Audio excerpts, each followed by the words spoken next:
رب نے فرمایا فریقم فی الجنت و فریقم فی السعیر، ایک جماعت جنت میں جائے گی اور ایک گروہ جہنم میں جائے گا۔ اب ہمیں یہ نہیں پتا ہے کہ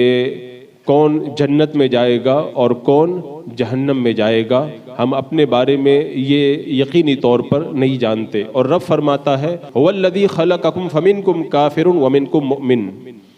وہی ہے جس نے تم کو پیدا کیا، تم میں سے کوئی مسلمان ہے اور کوئی کافر ہے۔ تو یہ تو ہمیں یقین ہے اللہ کی رحمتوں سے کہ اللہ تبارک و تعالیٰ اہل ایمان کو جنت عطا فرمائے گا اور کافروں کو جہنم کے عذاب میں مبتلا فرمائے گا، لیکن ہمیں یہ نہیں معلوم ہے کہ کس کا خاتمہ ایمان پر ہوگا اور معاذ اللہ کس کا خاتمہ کفر پر ہوگا۔ اگر خاتمہ ایمان پر ہوتا ہے تو پھر اللہ کی رحمتیں بڑی وسیع ہیں اور انشاءاللہ جنت کی بہاریں اہل ایمان کو نصیب ہوں گی۔ لیکن یہ کیسے پتہ چلے انسان کو کہ میرا خاتمہ ایمان پہ ہوگا کہ کفر پہ ہوگا؟ حدیث پاک میں ہے، حضرت عبداللہ ابن مسعود رضی اللہ تعالیٰ عنہ سے روایت ہے، مفہوم حدیث یہ ہے کہ بچہ جب نطفہ جب ماں کے شکم میں ہوتا ہے 40 دن تک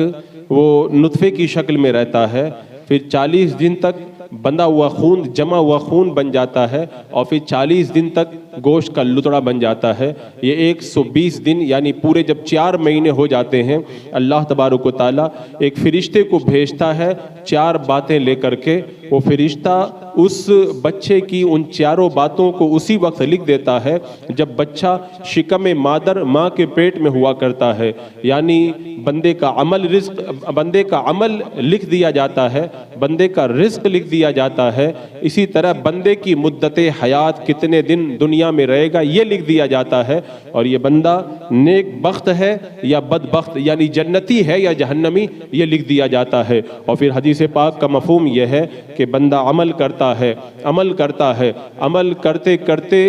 اتنا اس کے اور جنت کے درمیان ایک ہاتھ کا فاصلہ رہ جاتا ہے، تبھی نوشتہ تقدیر آگے آتا ہے، غالب آتا ہے اور وہ جہنمیوں جیسے کام کرنے لگ جاتا ہے اور جہنم میں چلا جاتا ہے۔ ایک بندہ عمل کرتا ہے اس کے اور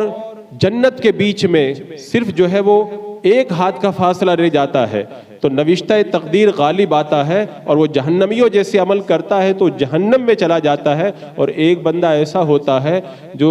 جہنمیوں جیسے عمل کرتا ہے، یہاں تک کہ اس کے اور جہنم کے بیچ میں ایک ہاتھ کا فاصلہ رہ جاتا ہے۔ نوشتہ تقدیر غالب آتا ہے، وہ جنتیوں جیسے عمل کرنے لگتا ہے اور پھر اس کا خاتمہ اچھی حالت پر ہوتا ہے اور وہ جنت میں چلا جاتا ہے۔ اب آپ سوچیں